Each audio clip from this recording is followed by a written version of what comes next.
First question, very simple. Why Ajax? I think Ajax is an institution, is a club that represents a lot to me since I was a kid, and especially when I start to study football with a bit more attention and a bit more details. Again, it's quite easy to mention Cruijff as a mentor, as a person that had an impact in football in general, and of course for all the people that loves to study the beautiful game.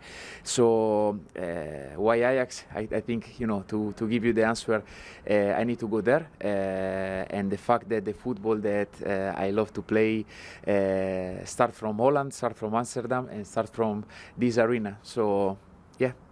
What is to you the legacy of Cruijff football? Many things. First of all, I think the capacity to implement one clear DNA, of course one football based on the possession of the ball, with the desire to dominate the game and to take the lead of the game, as well with a strong pressing. So these are of course the main principles, but on top of this one also, again, it's a way of thinking, a way of developing, a way of being able and open to change things, and again, all these kind of things to me are very attractive and are the things that made me decide to be coach and to start my own career as a coach. And again, when I got the proposal from Ajax, or the interest of Ajax, of course the link and the bond that appears to me, it was quite strong since the beginning. So I was quite curious to know a bit more and a bit more in depth. And from there, again, the energies of the people working in the club, the desire to go through, and again, here we are. You have a philosophy of your own. The people at Ajax have told us that, a very clear philosophy. Could you outline the main characteristics of that philosophy in your football? Yeah, I don't like to say in my football, because I think it's a very pretentious sentence. I believe that there is a football that I like, a football that make me happy to play and make me happy to train during the week. So let's say I would prefer to go in this way, and it's a football that type of football that I think represent me quite a lot, because I believe that in a way of playing there is also quite a lot in the way of being as a human person. So again, a football with values, a football where we want to have players brave on the pitch, with the willingness to take responsibilities with the ball and without. And from there, of course, there is always one opponent that we need to respect, one opponent that we need to face, one opponent that we need to study. Of course, there are behaviors and principles that are not negotiable from our way of playing.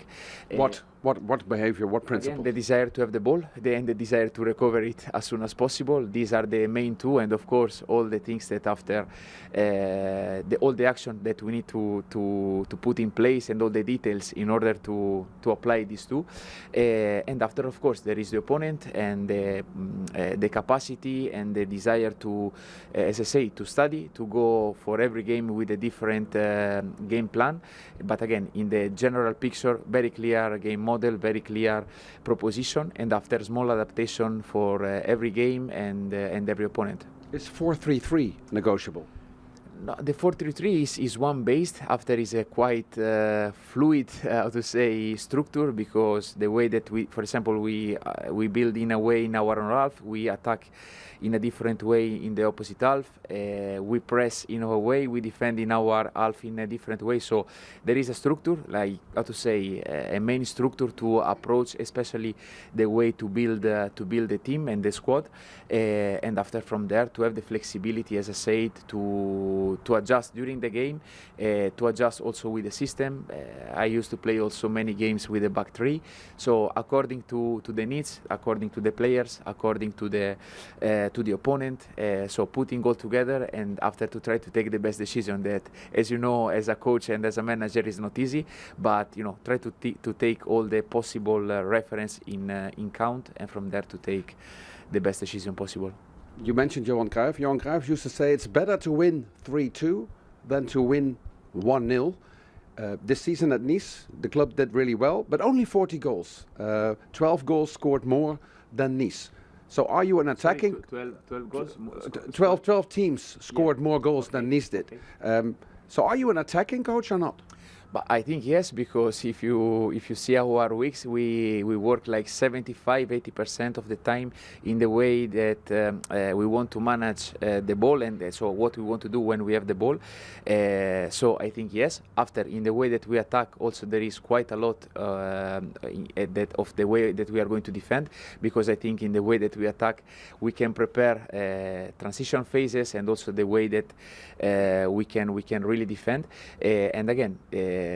Training quite a lot with the ball and putting a lot of emphasis in the offensive organization also give us the opportunity to be the best defense in Ligue 1. After about the number of goals scored, unfortunately we miss quite a lot. There is one statistic that I'm not very proud of, that we were the second worst team in the world in conversion between expected goal and goals scored. And again, sometimes in football it happens to miss a bit more than usual. But again, the most important part is to have a good, difference with the opponent in what you create and what you don't concede. And for me, this is the priority. You mentioned details. You also mentioned having a plan for a game. How detailed should a game plan be for the players? I think we put quite a lot of emphasis on this one, in the way that we analyze the opponent from the collective and individual point of view, in the way that we try to develop our players, especially again from the individual, in this case from the individual point of view and also from the collective one. We try to be again very supportive with the players, a lot of video session, because again I think football, unfortunately the time that we spend on the pitch is never enough. As you know, we are going in one direction where we play a lot of matches, so the training time is always not enough, let's say, from the coach point of view. So the only way that we can compensate is to work again a lot in videos, a lot with individual talks, and making the players aware and understand what we want. And after, again, when we go on the pitch, to be fast and effective, to try to keep the training session with a lot of intensity and not too long on the pitch. So these are the things where we will put the attention, and this is what we will try to carry from my previous experiences. You've studied this year's Ajax. How much work needs to be done to have this team playing you want to play it, and to have the results that Ajax is used to? Yeah, for sure there is a lot of work. The main part, it will be for myself to know the players well. As I said, I made my analysis, of course, about Ajax in the last season, and also about the players in Ajax, but also the players how they were performing in their previous club, because at the end it's a bit superficial to evaluate them just for the last season or just for the last game. So I think I have a quite okay idea about the players, but also from the experiences that I had before, sometimes there are very good surprises of players that maybe from video you don't get particular feeling, and after when you start to work with them you fall in love. So I'm really curious, to know them, even if I have as I said, my ideas or the information that I collect about them.